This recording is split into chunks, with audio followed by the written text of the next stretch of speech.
Hal ini sebagaimana disebutkan oleh baginda Rasulullah sallallahu alaihi wasallam. Kata beliau, "Innallaha la yattali'a fi lailati nisfu min Sya'ban fa yaghfiru li jami'i khalqihi illa al-musyrik au musahin."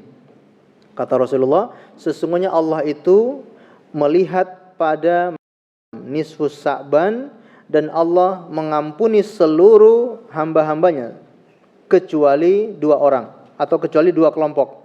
Siapa itu? Illa al-musyrik, kecuali orang yang berbuat syirik, dan juga au musyahin, orang yang terlibat sengketa dengan manusia.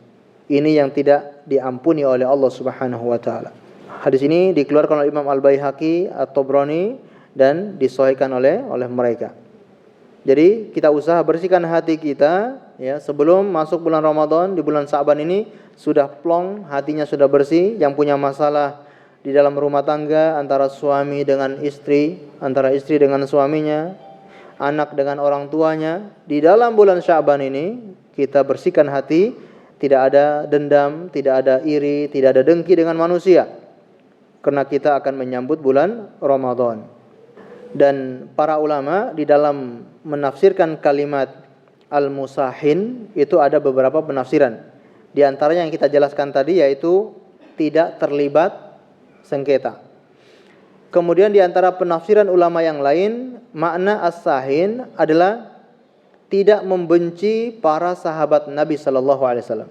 Di dalam bulan Sya'ban jangan sampai kita ada perasaan benci, apalagi mencela para sahabat Nabi sallallahu alaihi wasallam. Ini pendapat Imam Al-Auza'i, dan dalilnya itu sangat kuat, artinya sangat relevan. Kata Imam Al-Auza'i, kita benci, kita bermusuhan dengan sesama muslim, kepada manusia, kepada muslim biasa, kepada sesama kita, itu saja tidak akan mendapatkan ampunan Allah. Apalagi yang kita cela, yang kita benci, yang kita musuhi adalah para sahabat Nabi sallallahu alaihi wasallam, maka lebih besar tidak akan diampuni oleh Allah Subhanahu wa taala. Penafsiran yang ketiga yang dinamakan dengan al-musahin adalah ibadah-ibadah yang tidak ada tuntunannya. Orang yang melakukan ibadah-ibadah yang tidak ada tuntunannya pada bulan Sya'ban atau pada nisfus Sya'ban, mereka itu tidak akan mendapatkan ampunan dari Allah Subhanahu wa taala. Nah, ini yang perlu kita perhatikan, sebagaimana dijelaskan oleh Imam Ibrahim An-Nakhai dan Imam Ibnu Thauban, mengatakan makna musahin adalah membuat perkara yang baru, meninggalkan sunnah Nabi sallallahu alaihi wasallam.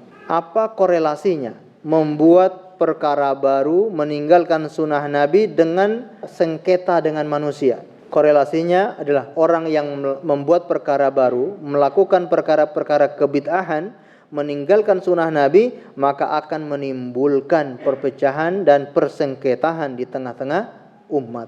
Maka perlu diingat bahwasanya di dalam bulan Sya'ban atau di nisfus Sya'ban kita berusaha komitmen untuk menjalankan sunnah Nabi sallallahu alaihi wasallam. Kita tahu tanggal 15. Nah, tanggal 15 nisfus Sya'ban itu punya keistimewaan.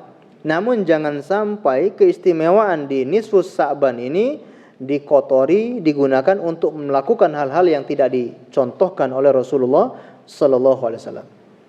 Karena orang yang melakukan hal-hal ibadah yang tidak dicontohkan oleh Rasulullah bukan mendapatkan ampunan, malah justru tidak diampuni oleh Allah Subhanahu wa taala.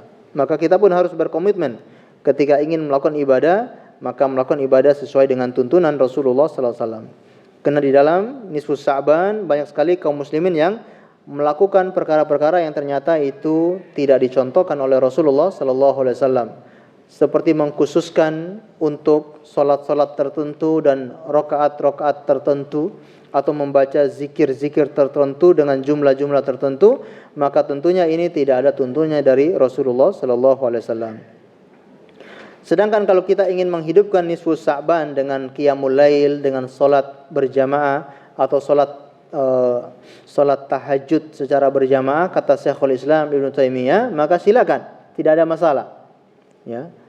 Tapi salat tahajud yang sesuai diajarkan oleh Rasulullah, bacaannya, kemudian rakaatnya, tidak kita membuat perkara baru yang yang di luar tuntunan Rasulullah sallallahu alaihi wasallam. Donasi dakwah Malang Mengaji. Ayo, ambil bagian untuk dakwah melalui rekening berikut ini bersama umat berbagi manfaat.